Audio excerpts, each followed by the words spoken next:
and welcome back to my holiday table. I'm so excited to bring you today a fan favorite called my holiday cheese ball. It's really easy and we're going to get right into it.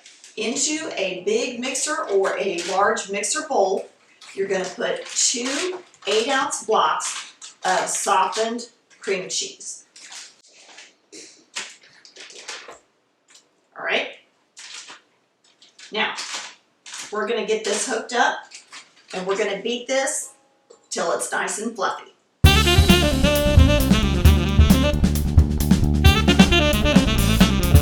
And it is nice and soft. You know, little trick, guys, it won't hurt it, so don't go, ew. Whenever I need my cream cheese really good and soft, and I know I'm going to be doing it the next morning, I set it out the night before, just in its package, on the counter. I set it out in the fridge, and it is the perfect temperature the next morning when I'm ready to use it. I want you to see how nice, and look at that. Nice and fluffy that is. Okay, so that's the consistency that we want. By the way, guys, this cheese ball, I know we typically think of cheese balls as savory. This one is not. This one is sweet. So it also, this is a great thing to take like to a gathering. It's also a wonderful thing like if you're needing something a little sweet for your holiday buffet table or something like that. Because this goes, it's going to have pecans on the outside, right? So it is that wonderful blend between a little bit savory and a little bit sweet. That makes it really fun. Okay, now let me show you a trick. Into our mixer is going to go our crushed pineapple, but it needs to be very well drained. So you can do that by just, when you open the can, you know, press the lid of the can into it, but you have to be careful you don't cut yourself, right? So use any kind of method. You can put it into a measuring cup and just press the back of the spoon against it, put it in a sieve, press it with the back of a spatula or a wooden spoon, and get all of that good juice out. And of course, save your juice because you can use that for your holiday cocktails or whatever. But my mouth is watering thinking about that, right? But look at what I did, you guys. I got out our hamburger press and I put it, my cup of pineapple, crushed pineapple, I put it in here. Ooh, and I did squeeze it pretty good earlier because I've got most of that juice out. So there we go. Now we've got our crushed pineapple all pressed to get that juice out. So that goes into the mixer. All right, now we're going to blend in the cream cheese.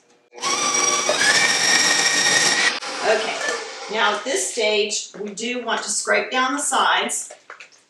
And since the pineapple is already crushed, see, that's why we put that in at this step, because it doesn't matter if we, you know, beat the crap out of it because it's already crushed. All right, now, next step, we have a half of a cup of Maraschino Cherries that we have on this little paper towel, and I laid those out also the night before. I laid those out because whenever you get canned cherries, they really tend to hold their juice because they're pitted, right? So they really hold that juice inside of them. So I put them out onto a paper towel lined plate, and you can see how much juice came out of them right there. See that? And now, because I do not want these pulverized, I'm not going to do them in my little hand chopper. I'm going to hand chop them with my knife. Okay guys, now I have 2 tablespoons of powdered Swerve here. It's the sugar alternative, but it's their Confectioners sugar style. So it is a sugar alternative, but if you are using regular sugar, just add 2 tablespoons of powdered sugar. Now, at this point in time, we're going to add our cherries, but here's the thing. We don't want the cherries to get pulverized into the cheese ball, right? We want them to just sit in there so that when you cut into the cheese ball, you see beautiful cherries, not just a bunch of reddish pinky blob of stuff in there. And there we have just that. Look how fluffy that is. Isn't that great? Now we're going to add our cherries.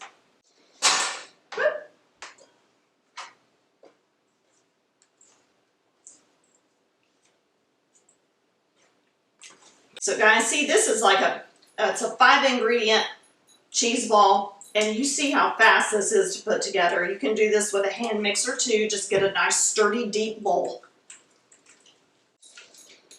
Okay. And then you're just going to stir those cherries in. And they look like that when they're fully incorporated. Now, the next thing, we're going to put this out on, you can use either wax paper or saran wrap. And we're just going to get a couple of big sheets, and we're going to put this out, roll it up, and stick it in the fridge for a couple of hours. Okay, now we're just going to put this out.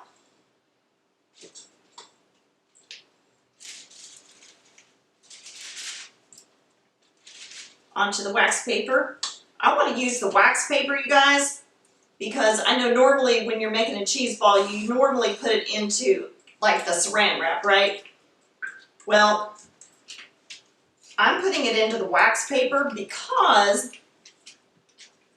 I want to make sure that any excess moisture in this cheese ball will be wicked out by the wax paper. So wrap this up in the first layer. Got 2 layers here. And you can see we're kind of molding it as we go. Right like that. See there? And then our second layer.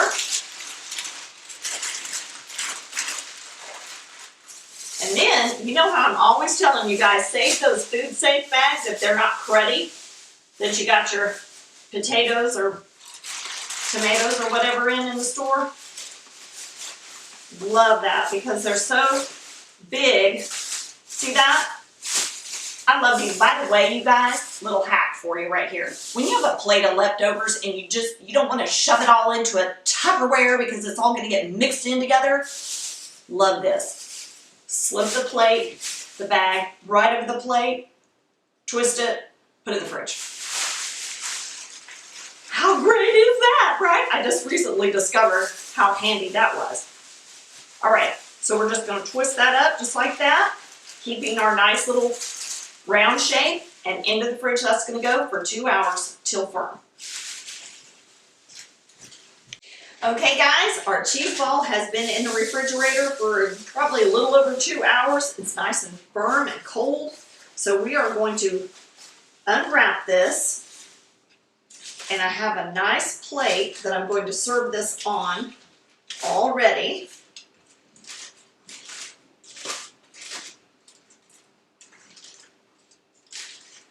Okay, now, I promised you that we were going to do this with pecans, right? However, we don't want to put pecans on the bottom of the cheese ball, and the reason why is because then it'll slide on the plate, right? So instead of doing that, we leave the bottom of the cheese ball actually bare. I need to make sure I don't have any cheese ball on my fingers or else that's going to transfer to that plate. Now, take the plate, just like that, so it is centered, and over we go. And hopefully it won't slide too badly on us. All right, now, out of the way. Now, what we have here is we have some pecans and some candied pecans. And I'm going to do a candied pecan if I've got enough, and then a regular pecan all the way around here.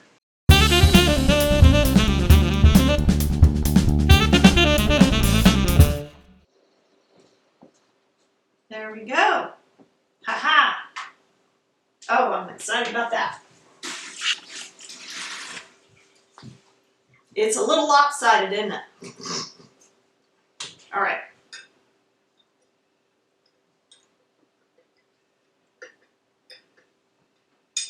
We're just going to give those a little squish to make sure that our nuts stay on All right, there we go. And there we have it, guys. Holiday cheese ball.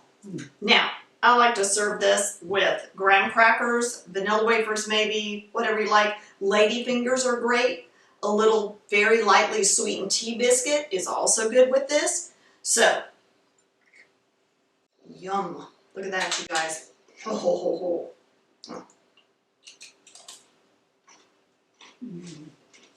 Mmm. So creamy.